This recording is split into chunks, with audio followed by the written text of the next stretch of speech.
Le père d'Émilie, ancien conseiller financier au Crédit Agricole, est aujourd'hui à la retraite. De ses 30 ans de carrière bancaire, il ne lui reste que quelques photos et un magnifique nain de jardin, cadeau de départ de ses collègues de travail avec lequel il entretient depuis plusieurs années une relation plus que durable. Dès sa plus tendre enfance, la petite Émilie rêvait déjà d'une famille nombreuse. Malheureusement, fille unique, elle ne rêve aujourd'hui que d'une chose, voir ses proches la rejoindre au sein de sa famille bancaire. Elle, c'est Françoise, la voisine d'Émilie. Elle est d'une nature impatiente et généreuse. Depuis le jour où Émilie l'a battue au Scrabble en marquant 26 points grâce à un mot compte double, elle n'est plus totalement la même. La Redoute, le Club Med, le Printemps, la Fnac et bien d'autres enseignes, la plupart des rêves de Françoise sont maintenant à sa portée. Celui qui astique son véhicule de façon frénétique et qui se regarde dans la carrosserie, c'est Gaston, le mari de Françoise. Si Gaston peut aujourd'hui piloter sa nouvelle voiture aussi bien que son budget, c'est grâce à un colis délicatement déposé sur son paillasson un matin du mois de septembre. C'est ce jour-là que Gaston découvrit Sofinco. C'est le 11 décembre, à 4 h du matin, qu'Émilie a l'idée lumineuse de faire comprendre à son père que le Crédit Agricole est aujourd'hui une banque internationale. Dans la nuit du 11 au 12 décembre, le plus fidèle compagnon d'Aristide Poney disparaît de manière aussi fortuite qu'inexpliquée. Le lendemain, dans un square paisible de la capitale, Christophe Amblard découvre avec bonheur que son portefeuille d'actions géré par Cam lui a rapporté la coquette somme de 33 586,24 €. Il croque alors à pleines dents dans un sandwich jambon crudité.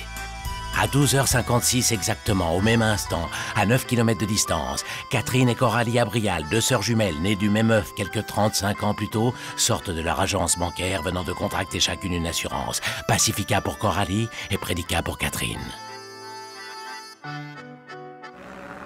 Quelques minutes plus tard, à 986 km plus au sud, Chiara Batucci, jeune conseillère bancaire et ancienne camarade de classe d'Émilie, sort de son agence Carrie Parma pour effectuer la mission qui lui a été confiée. À Paris, Émilie Poney décide de faire connaître Crédit Agricole Leasing et Eurofactor. Elle appelle au hasard Clovis Salibert pour lui parler de ces deux services financiers du groupe Crédit Agricole qui pourraient bien changer la vie de son entreprise. À cet instant précis, Clovis Salibert s'aperçoit que le lacet de sa chaussure droite est défait. À la même seconde, à Madrid, Corentin Abascal, le cousin d'Émilie, sort en sifflotant de chez Calion, fort content d'avoir été embauché dans la banque de financement et d'investissement du Crédit Agricole. Les mois suivants, Aristide Poney découvre avec stupeur et bien malgré lui que le groupe Crédit Agricole a désormais une implantation mondiale.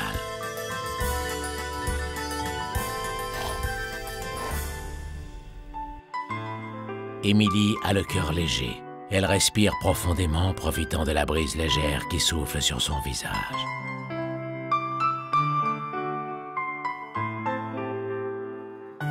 À 14 h 43, à l'autre bout de la capitale, Alphonse, fidèle client de LCL, sort de son agence bancaire, un cadeau à la main. L'esprit léger, il se dirige vers la bouche de métro. C'est à 15 h 54 qu'Émilie reçoit, un peu brutalement, et bien malgré elle, son plus beau cadeau, dont elle ne se séparera jamais par la suite. Le fabuleux destin de clients heureux, le nouveau film du groupe Crédit Agricole.